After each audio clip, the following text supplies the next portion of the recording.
Assalamualaikum warahmatullahi wabarakatuh. Hai semuanya, kembali lagi bersama saya di sini M. Zabran Syaira.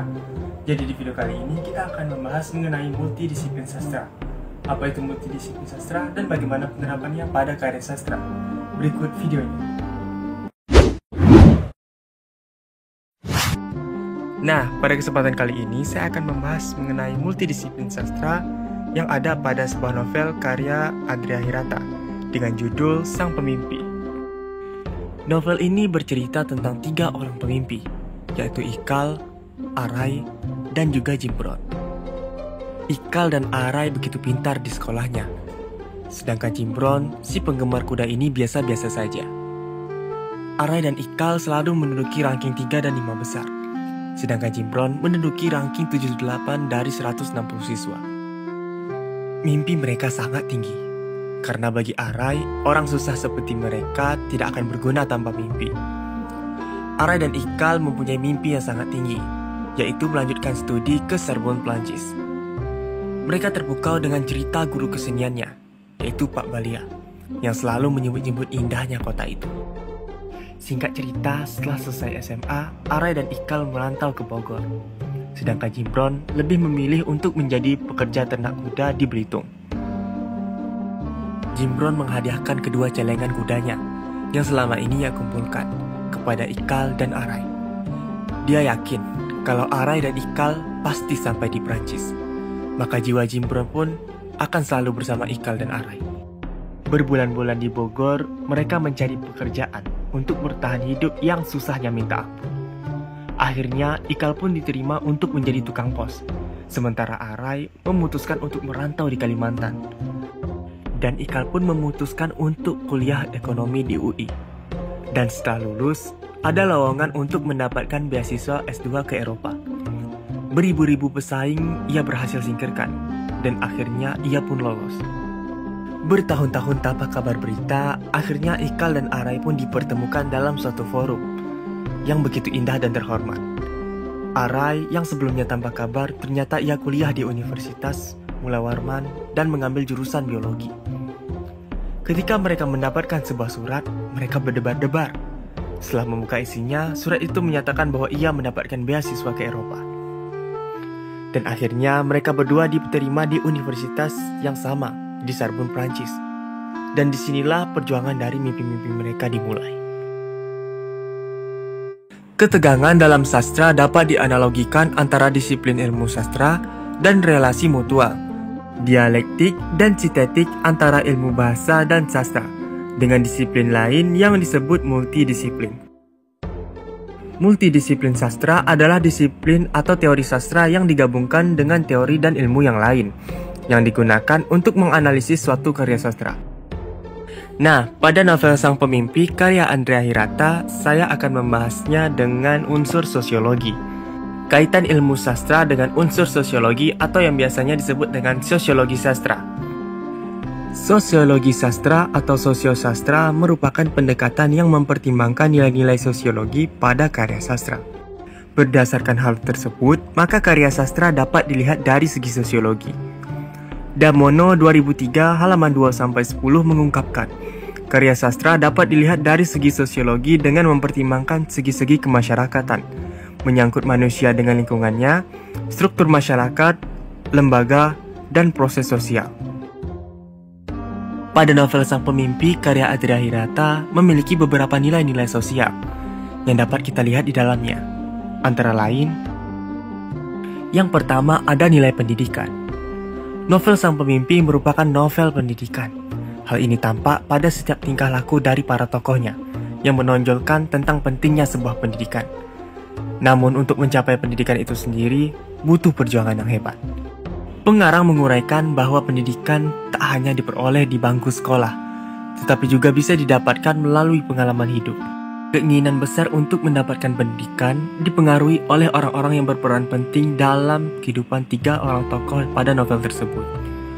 Pengaruh itu lahir dari Bu Muslimah, Pak Mustar, Ayah, serta Pak Balia.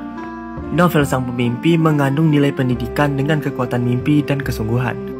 Cita-cita untuk melanjutkan sekolah diwarnai dengan berbagai perjuangan yang luar biasa. Pendidikan yang dicita-citakan oleh anak-anak miskin Belitung akhirnya mendapat respon dari universitas tempat mereka menuntut ilmu. Ternyata perjuangan mereka membuahkan hasil yang gemilang.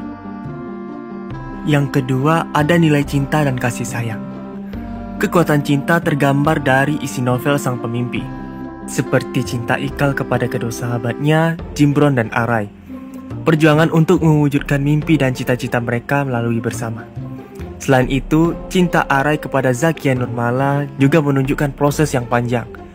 Namun, kekuatan cinta yang mereka rasakan telah mengantarkan mereka menjadi anak-anak yang tangguh. Cinta Arai terhadap Zakia Nurmala dan cinta Ikal kepada Aling telah menguatkan mimpi mereka. Selain itu, kekuatan cinta yang terpancar dari seorang guru kepada anak didiknya juga memberikan energi besar kepada siswanya, seperti Ikal, Arai, dan Jimbron, untuk mewujudkan cita-cita agung yang telah ditiupkan oleh Pak Balia melalui kata-kata motivasi dan sastranya. Cinta dari kedua orang tua Ikal dan Arai telah membakar mimpi-mimpi dan semangat dalam diri mereka, sehingga cinta mereka kepada orang tua mereka telah mempengaruhi kehidupan mereka. Kemudian nilai cita-cita. Cita-cita yang kuat telah mewarnai kehidupan Arai, Ikal, Jimbron untuk terus berjuang sekuat tenaga demi terwujudnya impian mereka. Bagi orang miskin yang tetap bertekad untuk tetap sekolah, hanyalah sebuah kesungguhan dan kesabaran. Cita-cita yang kuat tergambar pada para tokohnya. Cita-cita agung yang ingin dibangun oleh Ikal, Arai, dan Jimbron adalah cita-cita untuk melanjutkan sekolah hingga ke Paris. Meskipun Jimbron mengubur mimpinya setelah tamat SMA, karena ia merasa tidak layak seperti Ikal dan Arai. Kemudian nilai kemasyarakatan. Masyarakat Melayu Belitung sangat rukun, meskipun di sana terdiri dari berbagai macam etnis dan agama. Masyarakat Melayu sangat mengistimewakan anak laki-laki. Masyarakat Melayu dikenal sebagai masyarakat yang suka bekerja keras. Masyarakat Melayu juga mudah menerima dan memperbincangkan sesuatu informasi yang baru. Kebiasaan orang tua Melayu yakni membawa anaknya pergi menaiki sepeda. Orang Melayu menjuluki simpai keramat bagi seseorang yang tersisa dari satu garis keturunan. Mata pencaharian pada masa itu. Sesuai dengan yang telah digambarkan oleh pengarang dalam novel, dapat ditarik kesimpulan bahwasanya masyarakat Belitung pada umumnya menguntungkan kehidupannya sebagai buruh tambang timah, nelayan, dan bahkan Ikal dan Arai pernah menjadi kadir di lapangan golf serta menjadi kuli ngambat. Selanjutnya, teknologi. Sekitar tahun 1980-an, di Belitung sudah terdapat bioskop. Sebenarnya, Belitung adalah pulau kecil yang kaya akan tambang timah.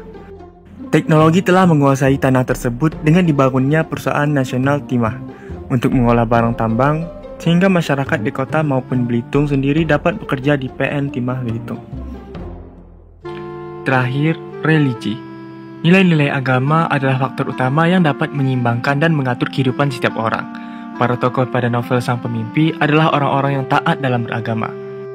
Masyarakat Muslim Melayu Belitung menganggap bahwa pemilik kebijakan agama dan aturan-aturan kehidupan adalah para pengurus masjid, karena mereka adalah orang-orang yang bersedia mengajari anak-anak Melayu untuk mengaji dan menuntut ilmu agama.